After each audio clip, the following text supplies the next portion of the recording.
Right, so we are going to discuss the Langevin equation now. The Langevin equation is an equation that describes the motion of a large colloidal particle, say that it's much larger than the typical size of this particle is immersed in a fluid, and the fluid is composed of atoms. Think about water or molecule, think about water molecules, and these are typically much smaller than this particle. Okay, so there are many of these that are they have thermal motion, so they have some velocities, and they are in equilibrium. Okay, and they keep colliding with this large molecule, and they give a motion. So they are responsible for the motion of this particle. All right, so if I look at this colloidal particle, I can write the Newton's second law. So the mass times acceleration, that I write here as the derivative of the force, is equal to all forces acting on this particle. Of this, I have well, there could be an external force, okay, not caused by these collisions, but say if the particle is under gravity, is sufficiently massive that it will feel gravity and it will sink in the fluid. Okay, so that could be one external force. Of it, if it's charged, there could be some field, external field, and so on. Okay, so this is one force. The other force caused by the fluid is friction force. So there is a friction due to the presence of the fluid. There is some gamma is the friction coefficient, and v is the velocity of the particle. And on top of that, there is a random force. Okay, a random force that is due to the collisions of these very fast small particles that are colliding, and they give a net motion. Okay, and this is a random force. Okay, so how can I imagine this random force? This random force is shown here at the side.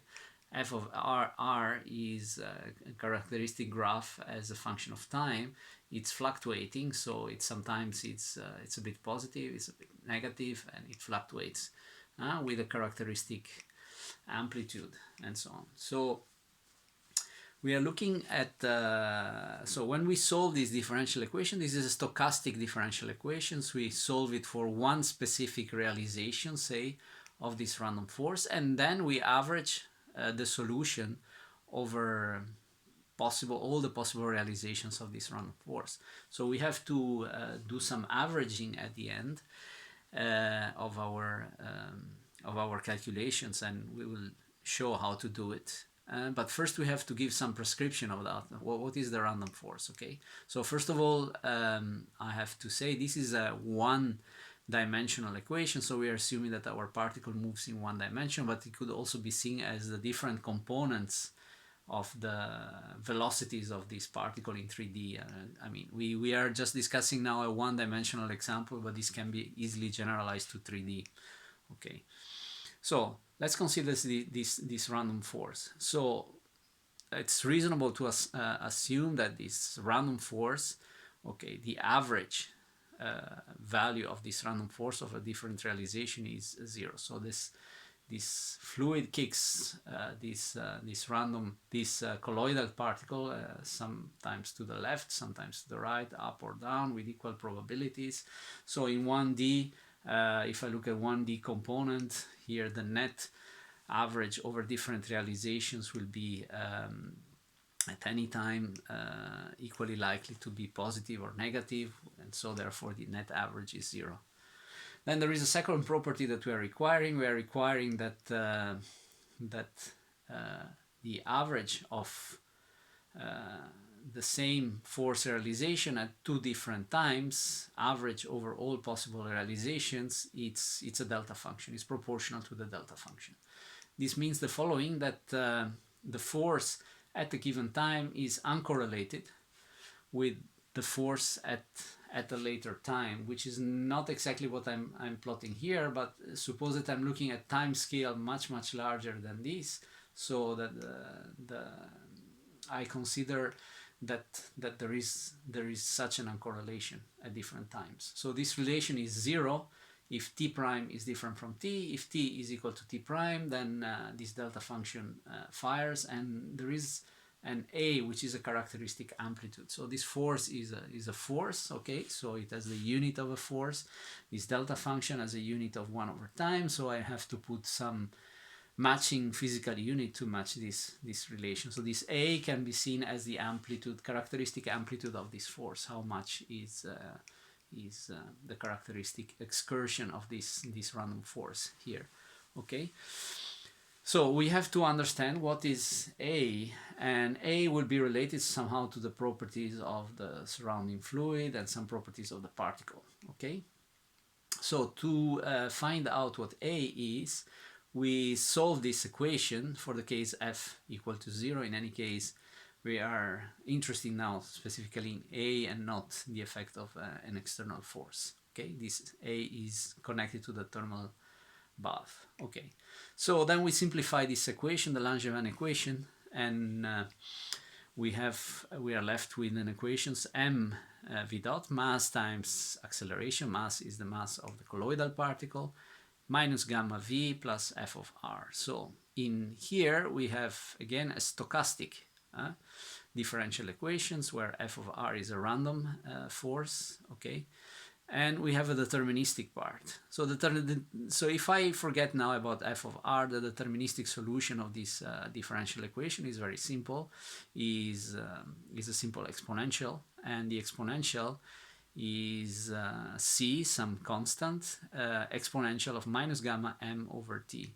So you see that it appears here very simply a characteristic relaxation time. This tau is the time m divided by gamma. So this says that the velocity is as an initial value and then it decays in time, okay, under the effect of the friction. Okay, so now we want to solve generally the one when we add the force, and to solve this we use the method of variation of constants. So instead of we solve first the homogeneous part of this equation like this, and then we say, okay, the general solution, I look at for a solution of the form of this type where c is now a function of t, okay. I substitute this one in the equation, into the equation 1 here above, and therefore I will find the differential equation for c. These calculations are simple. You see that the presence of this exponential simplifies the solutions, and I get a very simple differential equation. This differential equation is c dot is equal to 1 over m exp of gamma over mt times the random force. So this is an equation that I can integrate immediately, and the integration is done here below. So this c of t therefore is equal to c naught, a constant, plus the integral over this function, okay, over ds is a time variable, and this integral is done by t naught, from t naught to t, okay, and c naught is the value of c at time t naught, okay. As usual, differential equation of first order, you have to specify an initial condition, okay. Now that we have c, then we can replace it into here, the previous one, and find v, okay, and then I can work it out, and instead of having c naught, I can write the initial condition for the velocity, okay. So I have v of t. Now if I replace that, instead of c naught, I replace this, well, I will have the exponential, right, that comes from here, and I rewrite the constant as v naught exp of gamma over mt naught, okay. So this is the one. So at time t equal to t naught, I have initial condition, velocity is equal to v naught, okay. Then I have the second part, which is an integral over the stochastic force, okay. So this is a general solution where I have an initial condition, v naught at time t naught. For us and for what we do later, we can either work with this expression is a bit it's a bit slightly more complicated. We can simplify if we take the initial condition at time t equal to minus infinity.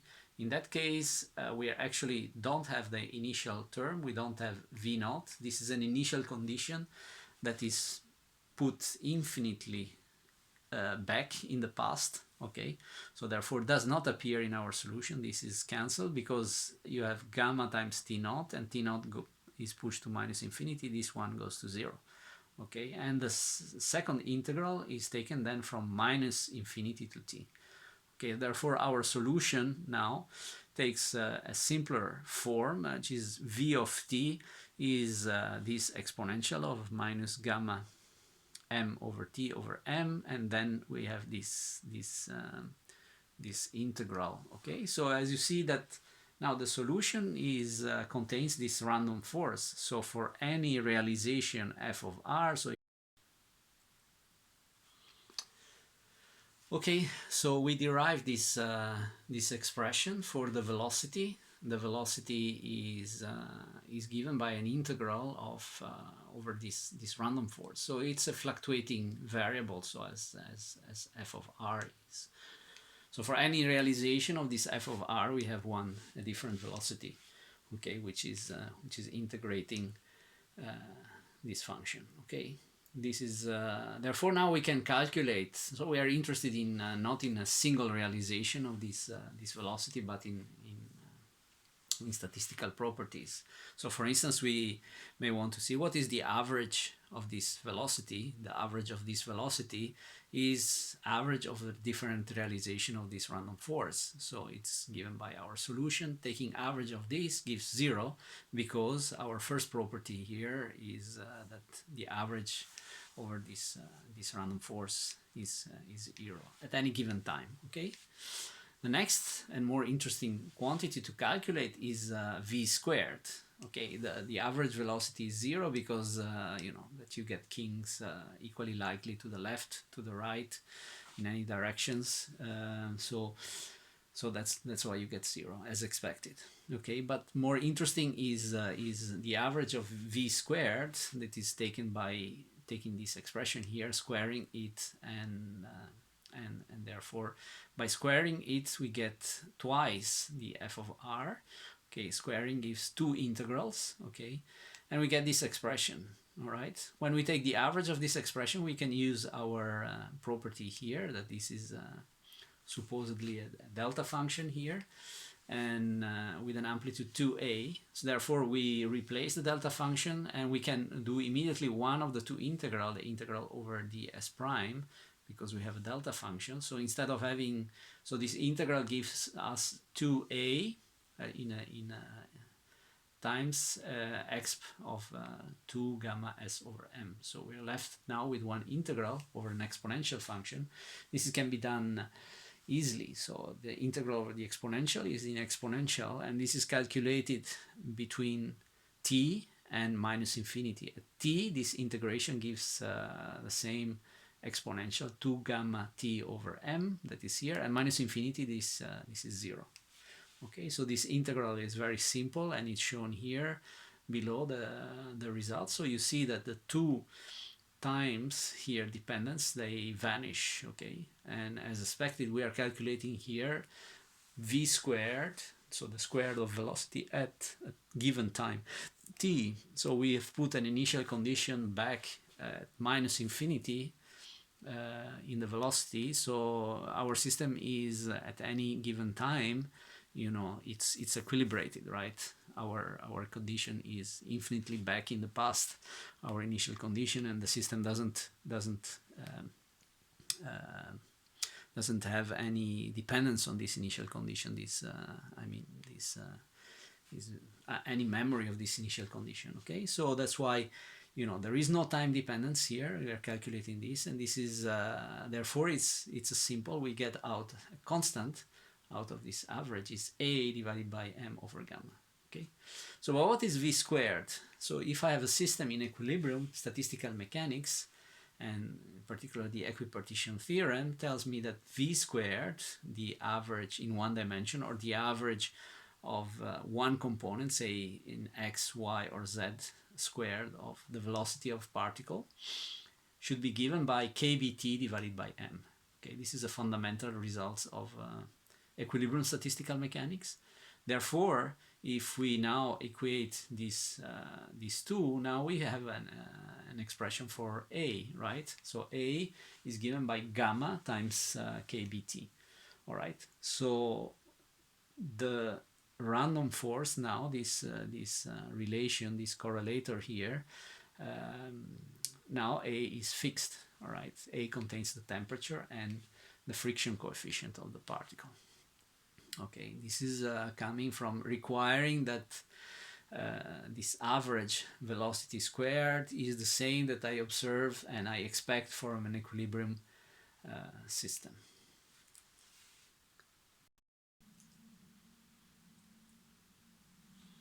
Okay, now we can continue.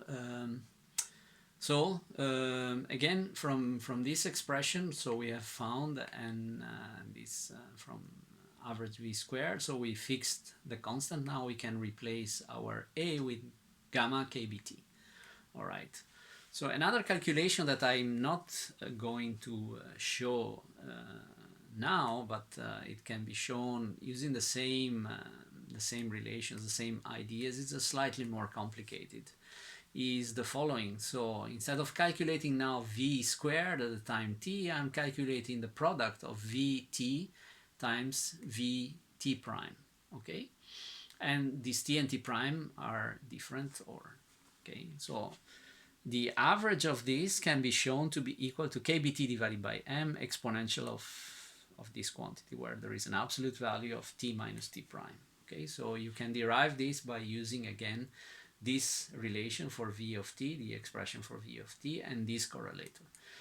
Right, so we see immediately that if t is equal to t prime, we get back the previous relation, the equipartition theorem, and so on. And but when t and t prime are different, there is a time dependence, of course. And this time dependence depends only on the difference between t and t prime, right?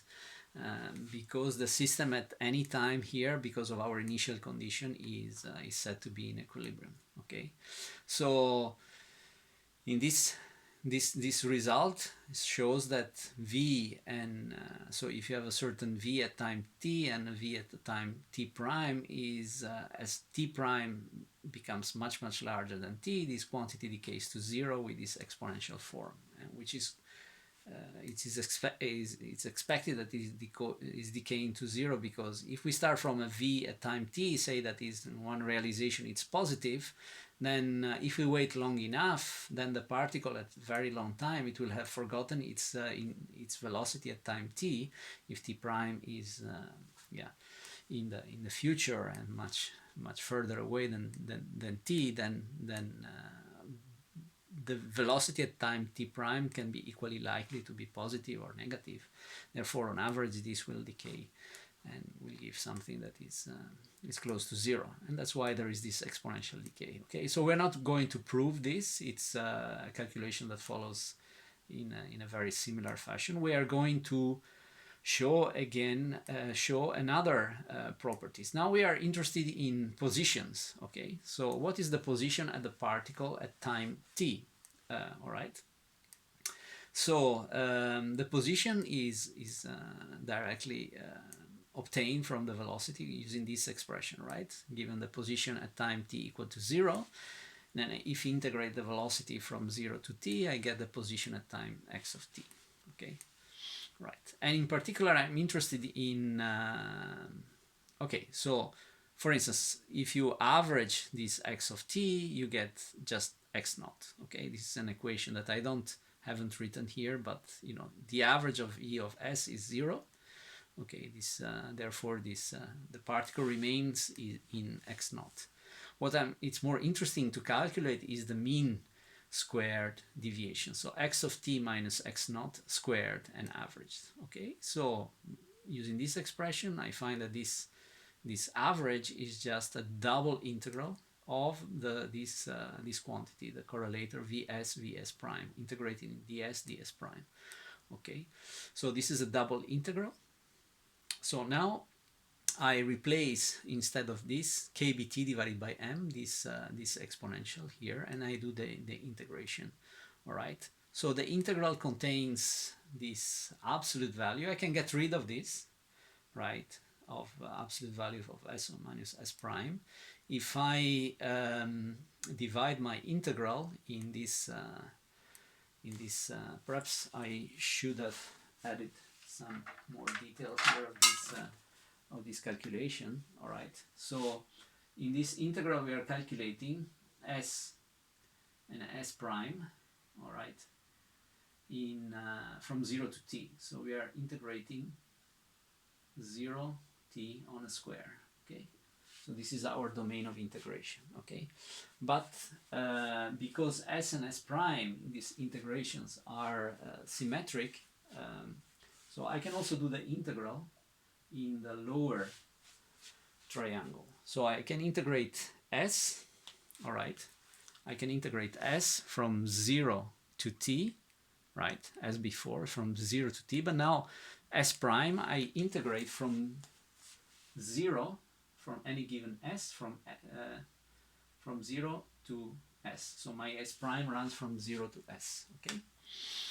And well, I integrate only in half of a triangle here in this way, but then I have to multiply by 2. Okay, that's why I have a factor 2 here. All right, and now I can get rid of this absolute value here, because the way of integrating here, now s is always larger than s prime, so I get rid of this, and this is very convenient. So it means that you know, the integration now can be done easily. That I have one exponential that can go out, does not depend on s prime. I first do the integration on s prime, and this gives me this. It's integrating exponential functions. It's very simple. All right, then m over gamma, so I can get rid of one m factor here, gamma goes out. All right, now I have this, which multiplies this quantity between parentheses. So the first term is just 1, right? Is the exponential of minus, and exponential of plus something is the same, it's cancel out, it gives 1. And the other term is minus an integral of this exponential, okay, right? So the first term is very easy to integrate. The integral of 1 is just t, right? So the first integration, the first part gives just t. And the second is an integral of an exponential function, which can be done also straightforwardly, okay, and gives this one, all right? Now I have this is my final expression, and particularly I'm interested in a long time. What does it mean, a long time? Remember, we have a time scale in our process, which is m over gamma. If I'm interested in time much, much larger than m over gamma, you see that this one is an exponential that is rapidly decaying to 0, so this can be forgotten. T is much, much larger than m over gamma here, so I can forget again also the term in 1 here, m over gamma. So the only term that remains is 2kbt divided by gamma t. All right, so this is the mean square displacement. We see that at long time, and I can also have attach a meaning to what it means long time. Here is t much larger than this time scale m over gamma. At long time, so our mean square displacement scales linearly with the time, okay? But I know this is the law of diffusion, right? This is the law of Brownian motion, right? And the diffusion law, well, I can define a diffusion coefficient in this by looking at long time behavior of this mean square displacement, and the law of diffusion tells me that this quantity is equal to 2d times td. D is a diffusion coefficient. Therefore, I can now give also meaning and understanding that there is a specific relation between what is diffusion coefficient and kbt and gamma. So d is nothing but, if I identify the last two terms, this must be equal to kbt divided by gamma, and this is an Einstein relation called the Einstein relation, was derived by Einstein in 1905. All right.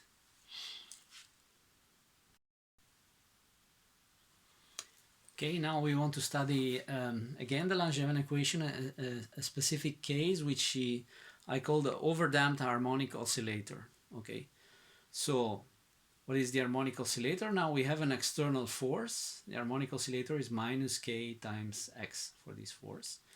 Okay. We call it overdamped, and we are going to neglect actually this term, the second derivative. Actually, it turns out that in molecular systems, the system of polymers we are interested in, that this friction term is much stronger than this inertial term. Actually, this inertial part can be neglected. Okay.